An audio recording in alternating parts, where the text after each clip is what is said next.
오랜만에 돌아왔습니다. 고품격 컨설팅 쇼 명동부테크에 오신 여러분 환영합니다. 안녕하세요. 저는 부자아빠 물과 바람을 사랑하는 남자 이풍수입니다. 부수님. 이제 가을이 돼서 뭐 힘을 못 쓰시죠? 뭐 물과 바람 중에 물이 없지 않습니까? 야, 가을 태풍도 와. 가을 태풍 곧 온다. 예, 가을 태풍 오는 거 맞죠? 벌써 됐다. 어쨌든 약간 힘 빠진 풍수님하고 오늘 또 저희 어떤 주제 한번 다뤄보시고. 네, 최근에 반포 쪽에서 한강뷰가 보이는 아파트가 60억을 찍었다는 얘기가 아, 있어요. 그래요? 전 상당히 충격적이었는데요. 아, 그렇습니다. 예. 이 주제를 가지고 이 트렌드가 이어질까? 아니면 일시적일까? 한번 얘기 한번 나눠보면 좋겠습니다.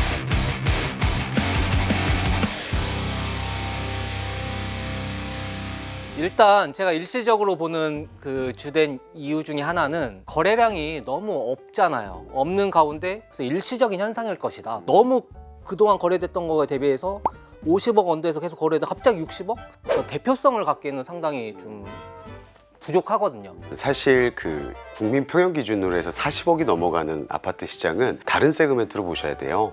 매물 자체도 많지가 않고요. 호가도 굉장히 높기 때문에 매수가 원래 잘 되진 않습니다. 그렇기 때문에 거래량 자체가 많이 나오는 그런 타입 세그멘트라고 볼 수는 없을 것 같고요. 소위 말해서 최고급 아파트 관점에서는 좀 다른 시각으로 접근을 해야 될 것 같습니다. 그렇다면 거래량이 중요한 게 아니고 거래에 찍혔다는 그 팩트가 그 정성적인 분석을 통해서 어찌 보면 이게 트렌드가 될 수 있다. 더 올라갈 수 있다. 이렇게 보시는 건가요? 예, 어떻게 보면 하나의 좀 빅 트렌드라고 말씀드려 볼 수 있을 것 같은데요. 이미 생산 가능 인구가 줄어들면서 저성장 국면입니다. 저성장 국면에 이미 접어든 선진 국가들을 살펴보면요. 풍부한 유동성 공급을 통해서 성장이 필수적이거든요. 그렇다고 한다면 우리나라도 이제 선진국처럼 엄연한 저성장 국면이기 때문에 앞으로 부의 쏠림 현상은 지속될 거라고 예상이 됩니다. 저희 5분위 소득 분배율이라는 지표 통계청에서 발표하는 게 있는데요. 지금 대한민국의 소득의 46.8%는 소위 고소득층, 상위 20% 5분위로부터 나오고 있어요. 근데 이들이 가장 선호하는 가치가 희소 가치입니다. 그리고 이들이 부의 과실을 통해서 저희 뭐 배불론 효과라는 단어 들어봤잖아요. 소비의 양극화까지 이어지기 때문에 거래량을 떠나서 이런 하나의 빅 트렌드에 맞는 60억의 거래는 어떻게 보면 타당할 수도 있다라고 말씀드리고 싶습니다. 어찌 보면은 말씀하신 희소성 그리고 최고급 하이엔드 그리고 한강뷰 여러 가지 내가 이걸 가졌을 때 그 소유욕이라고 할까 그 욕구를 충족시킬 수 있는 이런 것은 수요와 공급의 어떤 원칙보다는 맞습니다. 오히려 희소성에 의해서 쭉 계속 올라갈 네. 수가 있다. 예, 거래량 자체를 원래 많이 동반하진 않고요. 예. 하지만 너무 괴리되게 올라가잖아. 이건 좀 아닌 것 같다는 거죠. 예. 물론 일면 타당합니다. 이 세그먼트가 틀린 시장이고 조금씩 뭐 좀 더 우위를 가지면서 올라갈 수 있는데 이게 거래량이 없는 가운데 툭툭 튀면서 올라가는 것들은 그만큼 또 떨어질 수도 있거든요. 그래서 좀 추이를 더 지켜보면서 이 흐름 자체가 일시적으로 많이 올라간 건지는 좀 지나봐야 알 것 같긴 해요. 그래서 저는 또 이제 세금 문제를 또 이제 얘기를 할 수 있는데 이분들이 세금을 크게 두려워하진 않으실 분들로 생각되지만 종부세를 본다면 60억이면 아마 1년에 한 3천만 원?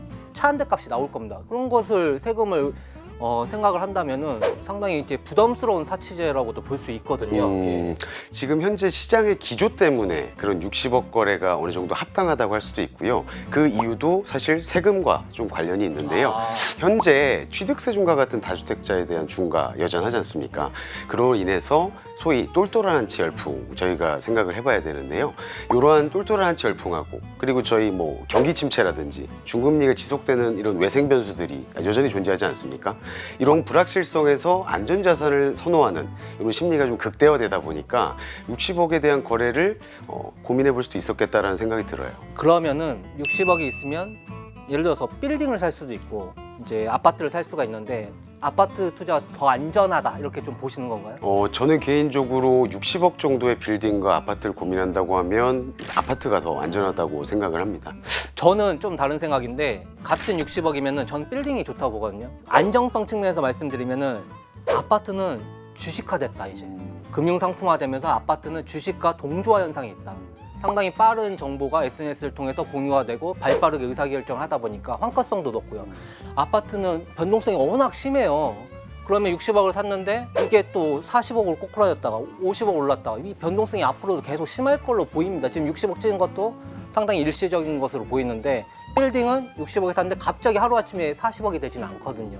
그래서 안정성 측면에서는 빌딩이 오히려 나을 수 있다는 생각이 들거든요. 예. 저는 안정성 측면에서 오히려 아파트가 더 우위에 있다고 생각을 하는데요. 저희가 소위 60억짜리 빌딩을 본다고 한다면 뭐 개발 가치나 그다음에 그 임차인들 같은 경우에 좀 확실하게 안정적이라는 생각은 좀 안 듭니다. 근데 아파트 같은 경우에는 사실 여차하면 내가 실거주를 하면서 어떤 리스크를 해치할 수 있고요. 그리고 대한민국 최상급지의 신축이라는 희소가치 때문에 전세 가격도 상당히 빠르게 상승할 거거든요. 그런 관점에서 안정적인 거는 오히려 아파트가 우위가 아니지 않을까. 만약에 똘똘한 한 채 그 정책이 향후에 예를 들어서 고가 아파트 한 채여도 좀 세금을 강하게 부과하는 물론 뭐 논란이 있을 수 있습니다. 그렇게 됐을 경우에는 한 채 가진 것만으로 부담이 될 수 있는 시기가 올 수 있잖아요. 정책적인 이슈를 아파트는 고스란히 받는 게 좀 있는 것 같아요. 정책적인 이슈에서는 좀 빌딩이 안전자산이 아닐까 그 생각을 저는 계속 하고 있습니다. 예. 네, 정책적인 이슈 관점에서도 말씀드려보면 이제 실거주 투자 수요 이렇게 두 분류로 분류를 할 수 있잖아요. 근데 현재 정책도 그렇고 과거의 정책들을 복귀해봐도 투자 수요에 대한 규제는 존재했었지만 실수요에 대한 지속적으로 강한 규제는 많지 않았습니다. 왜냐하면 주택은 필수제이기 때문이죠. 그래서 지금 현재 한강뷰 60억 아파트 같은 경우에도 철저히 실거주 가치로 본다고 한다면 정책에 대한 부정적인 영향이 좀 덜하지 않을까라고 생각이 됩니다. 사치제라며 아까 필수제도 뭐 헷갈려 죽겠네. 원래 필수제와 사치제를 다 갖고 있는 거죠. 예. 훌륭한 상품. 제가 볼 때 효용성은 충분히 있고 상위 레벨에 있으신 분들이 가지고 싶은 물건이면 틀림없는 것 같습니다. 하지만 일시적인 현상에 대해서는 좀 더 지켜보면서 이 트렌드가 이어질지 한번 관심을 가져보면 좋겠습니다. 예. 마지막 개인적인 질문이 있는데 예. 그 작가님이 60억까지는 없어. 네. 근데 대출을 택도 많이 없어요. 해준대. 네, 네. 60억을 사, 베팅을 해, 더 올라갈 거라고 하시겠습니까? 만약에 뭐 대출을 많이 해준다 해도 이자 내기 힘들어서 안 됩니다. 현금만 있으면 하지만 예. 대출 받아서는 무리하게 안 아유, 한다. 당연하죠. 저는 이제 무리한 연끌은 지양해야 된다. 그건 저도 네 공감합니다. 예. 네. 오늘까지 시청해주신 오늘 잘라주세요. 종료를- 죄송합니다. 안녕히 계세요, 여러분. 제 행복을 찾아 떠납니다. 여러분도 행복하세요. 여러분들 이제 고민이 있으시면 댓글로 남겨주시면요.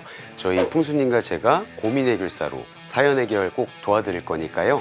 사연 등록 많이 부탁드립니다. 그럼 마지막으로 풍수님 저희 구호 외치면서 또 마무리할까요? 그러시죠. 예. 제가 먼저 했습니다. 네가 먼저 해. 돈이 몰리는 곳 명동 부테크로